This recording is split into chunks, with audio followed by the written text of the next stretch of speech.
언제나 아름다운 찬양으로 하나님께 영광 돌려주신 찬양대원들에게 감사를 드립니다. 어제 저녁 찬양과 또 오늘 찬미를 들으면서 저는 이재현 장로님이 참 부럽습니다. 이주영 전도사님이 참 부럽습니다.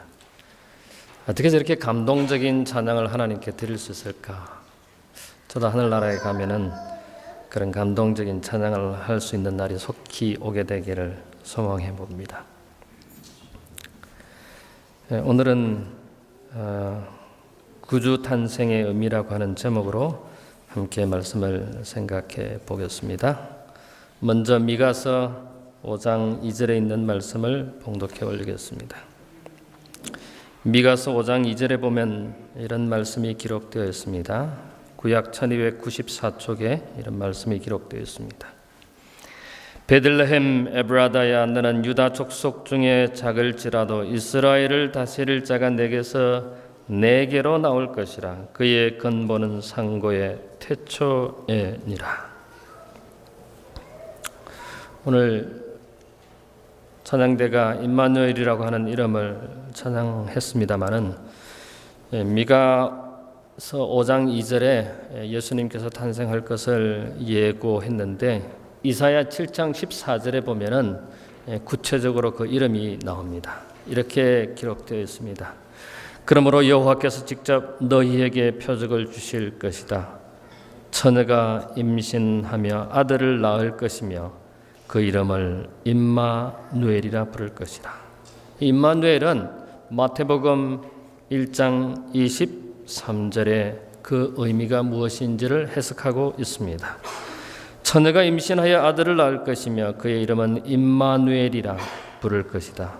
임마누엘은 하나님께서 우리와 함께 계신다는 뜻이다. 크리스마스, 저는 크리스마스라고 하는 말보다는 성탄절이라고 잘 부릅니다마는 어느 한 강의실에 교수님이 학생들에게 이렇게 질문을 했습니다. 여러분, 크리스마스 하면은 무슨 생각을 합니까? 무엇이 여러분에게 떠오릅니까? 라는 질문을 했습니다. 저도 오늘 여러분에게 동일한 질문을 드려봅니다.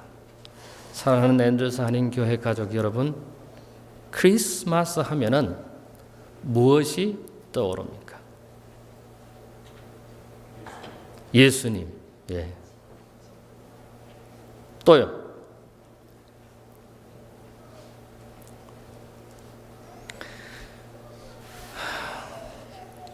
교수님이 질문한 것에 대한 학생들의 대답은 이러했습니다. 크리스마스라고 하는 단어를 생각할 때 크리스마스 트리 있죠?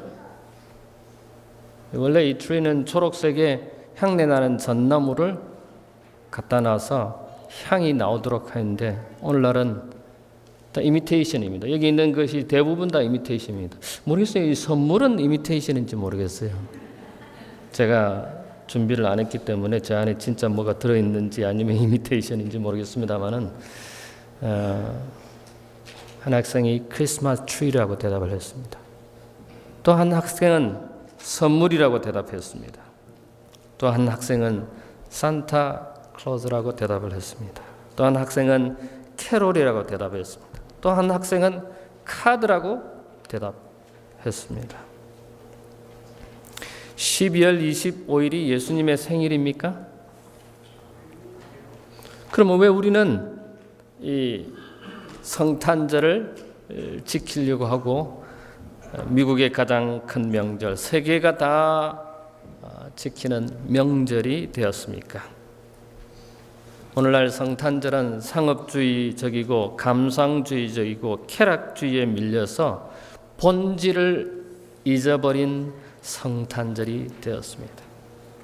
우리 정경수 목사님께서 크리스마스 하면은 생각나는 것이 예수님이 되어야 되는데 크리스마스 하면은 예수라고 하는 것은 생각나지 않냐고 선물이 생각나고 캐롤이 생각나고 카드가 생각나고 크리스마스 트리가 생각나는 그런 계절이 그런 세상이 되었다는 것입니다. 1년 중에 가장 교통사고가 많이 나는 날이 성탄절이랍니다. 1년 중에 가장 많은 도둑질이 생기는 날이 바로 성탄절이랍니다. 1년 중에 가장 나쁜 일이 많이 생기는 날이 성탄절이랍니다. 성탄절의 기원에 대해서 여러분이 인터넷에 치면은 자세히 잘 나옵니다. 저의 성탄절 기원에 대해서 자세히 설명하지는 않겠지만은 성경 그 어디에도 12월 25일이 예수님이 태어났다고 하는 기록은 없습니다. 그렇다면은 이 크리스마스 트리도 향나무, 전나무 이런 나무를 갖다 놔야 되는데 이 진짜인지 한번 보겠습니다.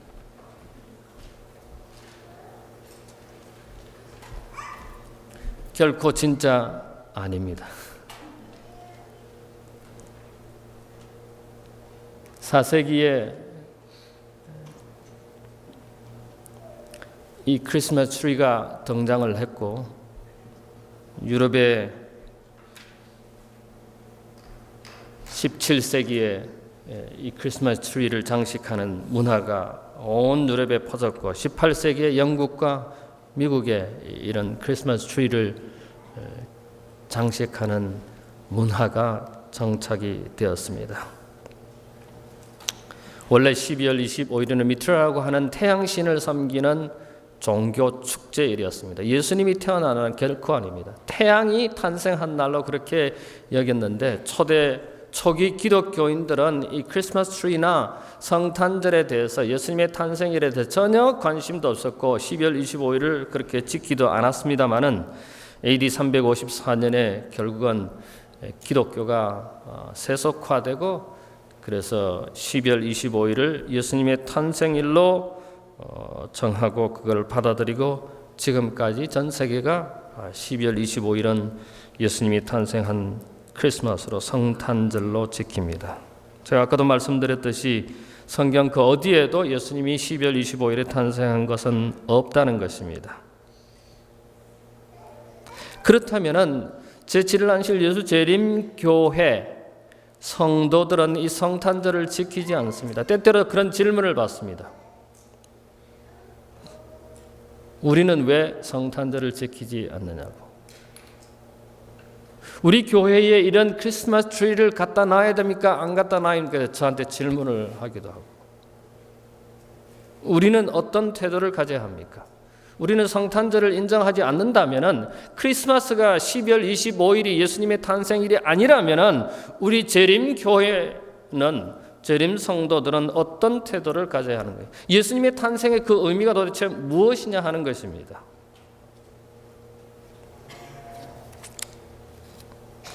제가 드리는 말씀보다 화인 여사께서 이런 말씀을 하셨습니다.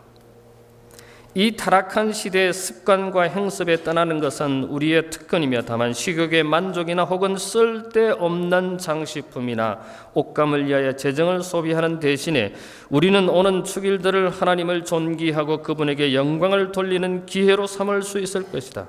재림신도의 가정 480쪽에 기록한 것입니다. 우리가 이런 축제일에, 이런 공휴일에, 이런 많은 사람들이 즐기는 이런 일에 우리는 12월 25일을 예수님이 탄생한 날로 기억하고 즐기지는 않지만은 오늘 우리의 삶은, 오늘 우리의 문화는 성탄절을 예수님이 12월 25일에 탄생한 것처럼 그렇게 보냅니다. 그럼 재림교회는 이런 성탄절을 지키지 말아야 할 것이냐? 계속해서 이렇게 기록하고 있습니다. 화인 여사는 만일 크리스마스에 각 교회가 예배하는 집을 위하여 크고 작은 헌물들을 걸어 놓은 크리스마스 트리를 세워 놓는다면 하나님께서 매우 기뻐하실 것이다. 저는 여기 밑에 선물이 상자가 많이 있는데 제 희망은 제 안에 뭔가 들어있으면 좋겠어요. 그래서 이것을 필요한 사람에 갖다 주면 참 좋겠다는 생각을 합니다. 모르겠어요. 진짜 제 안에 뭐가 들어있는지 잘 모르겠지만은 예수님이 이런 선물들을 크리스마스 트리에 달아놓고 밑에 놓는 것은 기뻐하실 일이라고 했습니다. 크리스마스 트리를 세워도 좋을까요? 이 세상을 담는 일이 아닐까요? 라고 묻는 편지를 우리에게 왔다. 이런 크리스마스 트리 가짜, 사실 제가 이 크리스마스 성탄절에 대해서 이야기하면은 정말 부정적인 이야기를 많이 할 수 있습니다. 이거 다 이미테이션이죠. 이게 다 매달려 있는 것, 제가 여러분에게 말씀드리지 못하지만 정말 흉측한 것들입니다. 이게 다 이방 문화거든요. 만일 그대에게 세상과 같이 되고자 하는 성질이 있다면 그것은 세상을 닮게 만들 수 있을 것이나 할 수만 있으면 세상과 닮지 않게 그것을 만들 수 있을 것이다.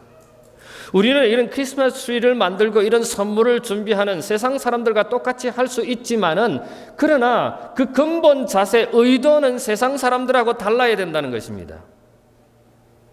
향기 있는 상록수를 골라서 그것을 교회에 세워두는 것은 무슨 특별한 죄가 아니다. 그러나 죄는 행동하게 하는 그 동기와 나무 위에 둔 선물을 어떻게 사용하느냐에 달려있다. 우리가 이런 선물을, 이런 것들을 어떻게 사용하느냐가 우리에게 달려있다는 것입니다. 그래서 화인 여사는 이 성탄절을, 크리스마스를 묵살하면 안 된다는 것입니다. 재림 신도의 가정 478쪽에 이렇게 기록하고 있습니다. 크리스마스에 그들 스스로 허황한 오락과 쾌락의 추구, 즉 그들의 영성의 해가 될 오락을 찾도록 그들을 방임해 놓아서는 안 된다. 부모는 그들의 자녀들의 마음과 헌물을 하나님과 하나님의 사업과 영혼의 구원에 향하도록 함으로써 이 문제를 조절할 수 있다. 12월 25일은 그리스도의 탄생을 기념하기 위해 지켜지는 까닭에, 또 자녀들은 이 날이 참으로 즐겁고 기쁜 날이라는 것을 교훈과 모본으로 가르침을 받아 왔기 때문에 이 기간을 아무런 관심도 나타내지 않고 지나쳐 버리기란 매우 어려운 일임을 그대도 알게 될 것이다. 이 날을 매우 유익한 목적에 이바지하도록 사용해야 할 것이다. 그래서 이 성탄절은 우리에게, 사람들에게 유익을 줄 수 있는 선곡이나 어제 저녁처럼 아름다운 찬양으로 하나님께 영광 돌리는 이러한 순서들은, 이러한 시간을 보내는 것은 우리 모두에게, 우리의 사랑하는 자녀들에게 교훈이 될 수 있고 유익이 될 수 있을 것이라는 화인 여사의 말씀입니다. 성탄절이 어떤 의미가 되어야 하는가?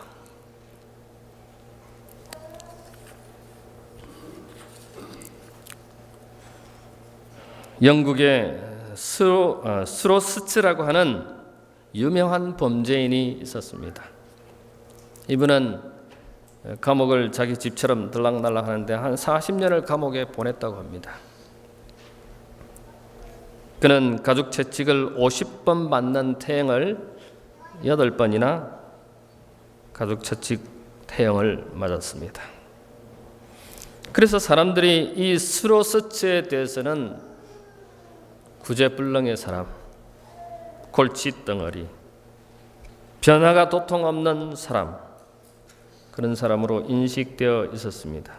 어느 날 그가 석방이 되어서 갈 곳이 없어서 구세군의 하루 휴양처, 잠깐 머물 수 있는 피난처에 그는 머물게 되었습니다.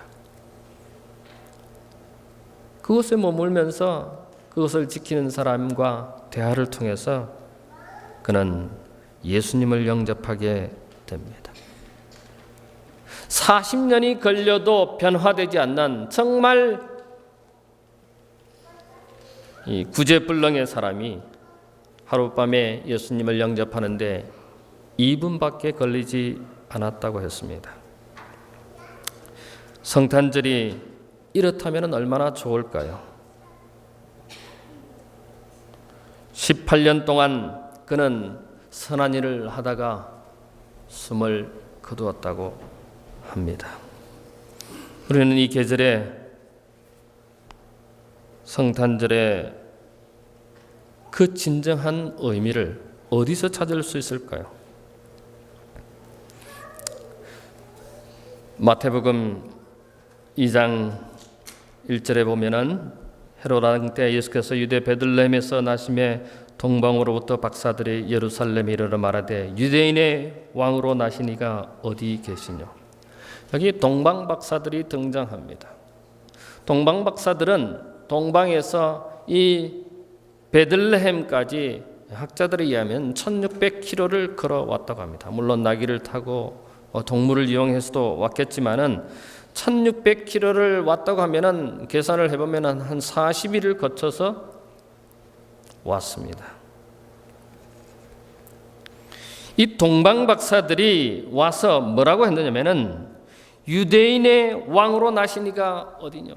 동방 박사들은 말구에서 태어난 그 예수님, 유대인의 왕으로 대접했습니다. 이 동방 박사들은 제가 지난해 말씀을 드려서 여러분 아시리라 생각합니다. 동방 박사들은 그들이 유명한 사람들입니다. 지식이 있는 사람들입니다. 알만한 것을 다 아는 사람들입니다. 그럼에도 불구하고 유대인의 왕을 찾아서 온 사람들입니다. 로마의 왕은 아우구스트 황제였습니다.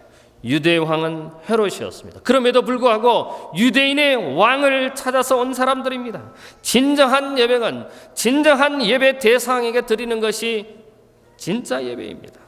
이 동방 박사들은 로마의 아우구스트 황제도 아니요, 유대의 헤롯 왕도 아닌 유대인의 왕을 경배하러 온 것입니다. 예배하러 온 것입니다.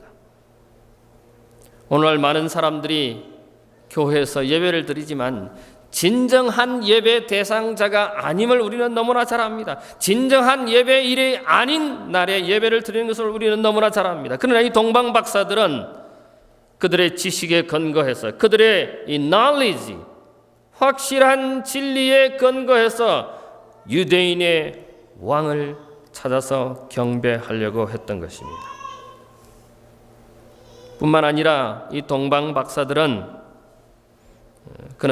그들은 헌신했습니다. 아까 제가 말씀드렸듯이 여기에 마태복음 2장 1절에 헤롯 왕 때 예수께서 유대 베들레헴에 나심에 동방으로부터 박사들이 동방으로부터 이 베들레헴까지 1600km를 걸어온다고 하는 것은 쉽지 않은 거리입니다. 쉽지 않은 날들입니다. 쉽지 않은 상황입니다. 어쩌면 도둑을 만날 수도 있고 강도를 만날 수 있고 그들은 밤낮으로 추위에 떨었을지도 모릅니다.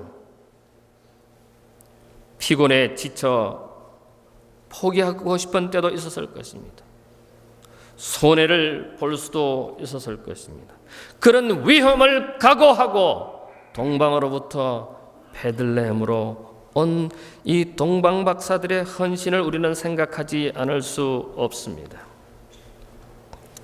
그 다음에 이 동방 박사들은 아기 예수를 찾아와서 2장 11절에 보면 집에 들어가 아기와 그 모친 마리아와 함께 있는 것을 보고 엎드려 아기께 경배하고 보배함을 열어 황금과 유황과 몰약을 예물로 드렸다고 기록하고 있습니다. 황금은, 유약은, 몰약은 값비싼 것들입니다. 예배를 드릴 때 우리는 우리의 최고의 것을 드려야 합니다. 그저 좀 남는 것을 드리는 것이 아니라 우리가 가진, 인간이 가진 최고의 것은 그때 당시의 황금입니다. 지금도 황금이 최고의 것으로 여겨집니다. 인간이 소유한 최고의 것을, 황금을 이 동방 박사들은 왕께 드렸습니다. 왕에게 드렸습니다. 아기로 취급하지 않냐고 왕으로 취급한, 유대인의 왕으로 취급한, 인간의 왕으로 취급한 왕에게 최고의 것을 이 동방 박사들은 드렸습니다. 유황은 무엇입니까? 유황은 제사장이 성전에서 향을 피울 때 쓰는 것입니다. 이 동방 박사들은 예수님을 대제사장으로 인정하는 것입니다. 우리는 예수를 악의로 취급합니까? 우리는 예수를 어떤 한 인간으로 취급합니까? 우리는 예수를 그저 기적을 만드는 사람으로만 여겨집니까? 아닙니다. 예수님은 우리의 죄를 중보하시는 대제사장으로 이 동방 박사들은 경배했습니다. 그래서 유황을 드렸습니다. 동방 박사들은 모략을 드렸습니다. 모략은 무엇을 하는 데 씁니까?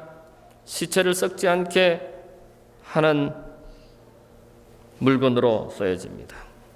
이것은 예수님의 죽으심과 부활을 상징하므로 구세주로 인정한다는 것입니다.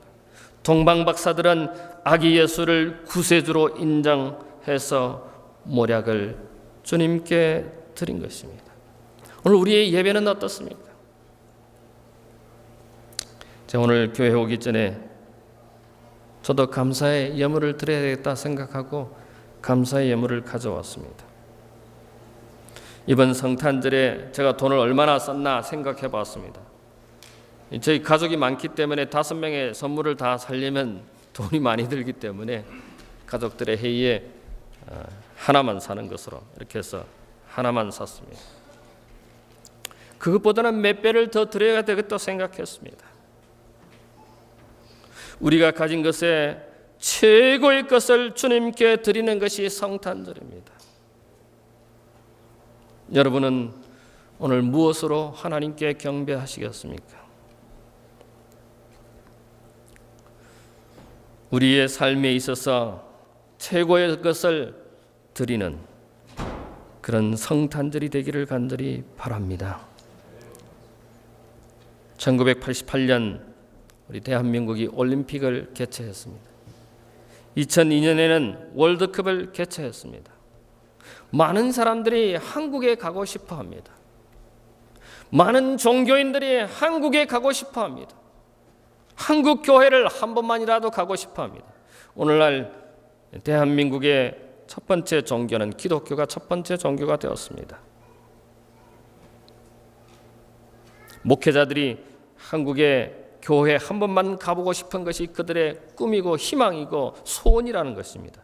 오늘날 젊은이들은 한국의 강남에 한번 가보고 싶은 것이 꿈이라고 합니다. 그들이 여러 개월 여러 해의 돈을 모아서 한국에 가서 강남 거리를 가보는 것이 그들의 소원이 되었습니다. 오늘 많은 사람들은 이 성탄절에 크리스마스에 카드를 보내고 선물을 주고받고 나는 오늘 무엇을 받기를 원하는가? 어떤 카드를 받기를 원하는가? 어떤 선물을, 어떤 귀한 것을 받기를 원한다고 생각하십니까? 또 어떤 것을 주려고 생각합니까? 아니면 주었습니까?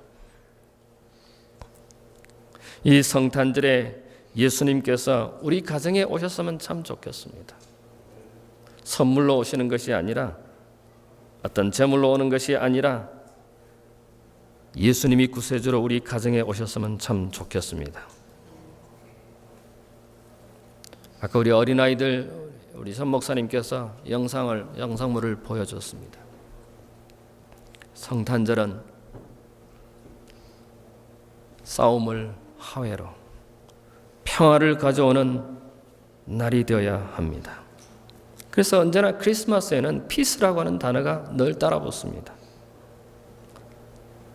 우리 교회에 평화가 있고 우리 가정에 평화가 있게 되기를 간절히 바랍니다. 유대 땅 베들레헴 땅뿐만 아니라 우리의 이 지친 세상, 우리의 이 살벌한 세상, 우리가 이 서로 묻고 뜯고 시기하고 질투하는 그런 세상에 평화의 왕이 우리의 가정에 태어나게 되기를 간절히 바랍니다. 이 교회에 오시게 되기를 간절히 바랍니다. 행복의 비결이라고 한 책에 행복의 비결은 무엇인가? 재물입니까? 물론 그렇게 나열했습니다. 건강이고 아름다움이고 즐거움이고 여러 가지 것들을 나열했습니다. 그래서 그것을 다 만든 다음에 유대인 랍비에게 행복의 비결에 대해서 건강이나 재물이나 아름다움이나 이런 것들을 가지고 와서 이것이 행복의 비결이냐고 맞느냐고 랍비에게 물었습니다. 랍비가 그것을 다 읽어본 다음에 여기 한 가지가 빠졌다고. 그것은 평화라고 했습니다. 가정에 권력이 있다고 평화가 옵니까? 행복이 옵니까? 가정에 돈이 있다고 행복합니까? 아니라는 것입니다. 오히려 권력 때문에, 오히려 돈 때문에 다툼과 미움과 질투가 있는 것입니다. 행복은 없습니다. 평화의 주인 예수님께서 우리의 가정에 탄생하게 되기를 바랍니다. 그래야 기쁨이 있고, 그래야 감사가 있고, 그래서 우리 가정이 행복하게 될 것입니다. 마지막으로 우리 마음에 예수님이 탄생하는 2016년의 성탄절이 되기를 간절히 바랍니다. 어느 교회에서 신체장애자 95명을 비행기에 태워서 제주도로 관광을 갔습니다. 집 밖에 나서지 못하는 이 신체장애자들, 한 번도 제주도를 가보지 못한 신체장애들, 한 번도 비행기를 타보지 못하는 이들 95명을 어느 교회가 자원봉사자들과 함께 비행기를 타고 제주도로 향했습니다. 제주도지사에게 연락해서 911, 한국 같으면 911 부녀 봉사대원들과 함께 이 95명의 신체 장애자들을 일출봉에 떠오르는 태양을 바라보게 하려고 아침 일찍 새벽에 그 신체 장애자들을 안고 업고 손잡고 올라갑니다. 여러분 한번 생각해 보십시오. 평생 관광 못했던 이 신체 장애들, 평생 한 번도 비행기를 타지 못했던 이들, 평생 제주도 일출봉에 가서 떠오르는 태양을 보고 싶어 했던 이들에게 안고 업고 손잡고 일출봉에 올라가서 동편에 떠오르는 태양을 보는 그들의 눈에는 눈물이 나지 않을 수 없었습니다. 119 봉사대원들이 따뜻한 차를 끓여서 그 일출봉에서 그 신체 장애자들에게 봉사했습니다. 유태인들은 아직도 초림을 기다립니다. 예수님께서 이 땅에 태어난 구세주가 올 것을 기대하고 있습니다. 우리는 누구를 기다립니까? 초림이 아닌 재림을 기다리는 재림 성도들입니다. 이 앤드루스 한국인 교회가 초림을 기다리면 안 돼요. 재림을 기다리는 성도들이 되어야 합니다. 캐나다 몬트리올의 초등학교에서 성탄절이 되어서 성극을 하게 되었습니다. 저는 이 이야기를 매년 똑같은 이야기지만은 하기를 좋아합니다. 랄프라고 하는 4학년 학생이 선천적 장애를 가지고 있었습니다. 말을 좀 더듬습니다. 그래서 배역을 맡게 되는데 여러 번 낙제해서 나이도 많고 키도 크고, 그런데 말을 더듬더듬 하기 때문에 정서적 장애가 있는 이 랄프에게 뭔가 역할을 맡게 되는데 온 동네 사람들이 다 모인 그 강당에 도대체 이 학생에게 무슨 역할을 줄 것인가 선생님이 고민하다가 그래 딱 한마디 하는 역을 맡겼습니다. 그것은 여관 주인. 방이 없어요. 영어로 말하면 더 쉽겠죠. No room. 그래서 이제 무대 장치가 하고 뒤에 선생님은 학생들이 이렇게 연극하는 것을 요셉과 마리아가 이제 나귀를 타고 이렇게 추운 밤에 여관에 도달해서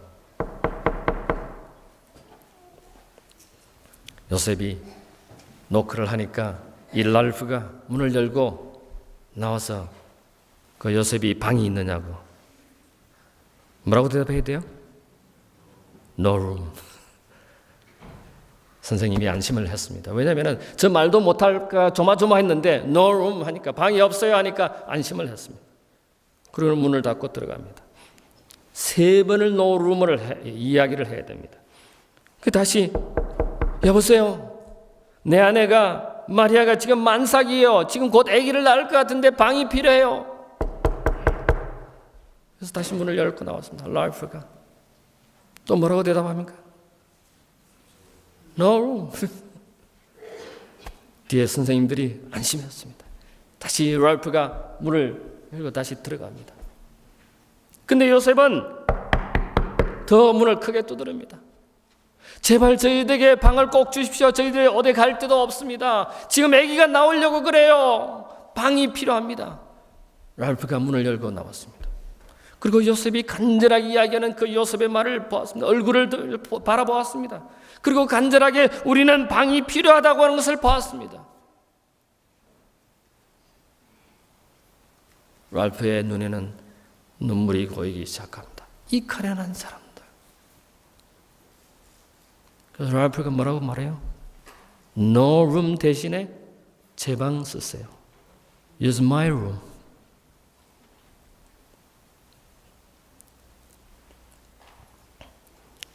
최근에 SNS에서 이런 글을 읽었습니다. 앤드루스 한인교회를 거쳐간 신분의 글입니다. 며칠 전에 이 글을 올렸더라고요. 베리언 스프링스 입구에 든든히 서 있는 교회. 지친 여행길 돌아오는 마을 어귀에서 늘 반갑게 손 흔들어 주던 교회. 한식에 굶주린 유학생들의 배를 채워주던 교회. 한 주일 동안 억눌린 수다를 모두 풀어낼 수 있는 교회. 떠나는 학생들의 미래를 위해 손 흔들며 언제나 등을 토닥이던 교회. 그러나 이별의 아픔을 꾹 눌러 참아내는 교회. 다음 달이면 전상훈 목사님이 이제 공부를 마치고 떠납니다. 저는 이상하게 학원교회에서 대학교에서 대학 주변 교회에서 근무하고 목회를 해왔습니다. 언제나 이렇게 영학원 있으면 선교사들이 1년마다 떠납니다. 참 이별의 경험을 참 많이 했는데 대학에서 대학 주변에서 교회를 목회하다 보면은 또 이렇게 이별을 경험하는 것이 참 어떤 때는 몇 개월 동안 마음이 안정되지 못하는 그런 경우도 있습니다. 전 목사님 떠나면은 매정하게 떠나시게 되기를 바랍니다. 제 마음 아리 하지 않도록. 오늘 새벽에 깜짝 놀라신 분들도 있을 겁니다. 우리 중고등학생들이 고요한 밤, 거룩한 밤. 저희 영화관에 근무할 때 청년들이랑 함께 서울에 교인들이 많이 흩어져 있기 때문에 한 3시간을 그렇게 한 기억이 한 번 있습니다. 잊을 수 없는 것은 그 선교사, 결혼한 선교사 집에 그래서 노래를 불러드렸는데 그때 그 사모님이 쿠키를 한 상자 들고 나와서 우리에게 주었습니다. 그 잠옷 입은 사모님과 쿠키를 들고 있는 그 모습 지금도 잊을 수 없고, 그리고 그때 그 아름다운 청년들의 그건 지금도 잊을 수 없는 하나의 추억입니다. 오늘 중고등학생들이 몇몇 가정에 크리스마스의 캐롤을 불러주신 것, 우리 중고등학생들에게는 아마 영원히 잊지 못할 추억이 될 것으로 확신합니다. 그런 아름다운 봉사를 해주신 중고등학생들에게, 우리 전도사님에게 감사를 드립니다. 제가 그 글을 읽다가 다 읽지를 못했는데요. 마지막 읽겠습니다. 앤드루스 한인 교회가 있어서 마음의 힘을 얻을 수 있었습니다. 우리의 선배들이 그랬듯 앤드루스 한인 교회가 제게도 마음의 고향이 된 것 같습니다. 교회 마당에서 한동안 감사의 기도를 드립니다. 감사합니다. 이번 성탄절이 따뜻한 성탄절이 되기를 간절히 바라면서 말씀을 마칩니다.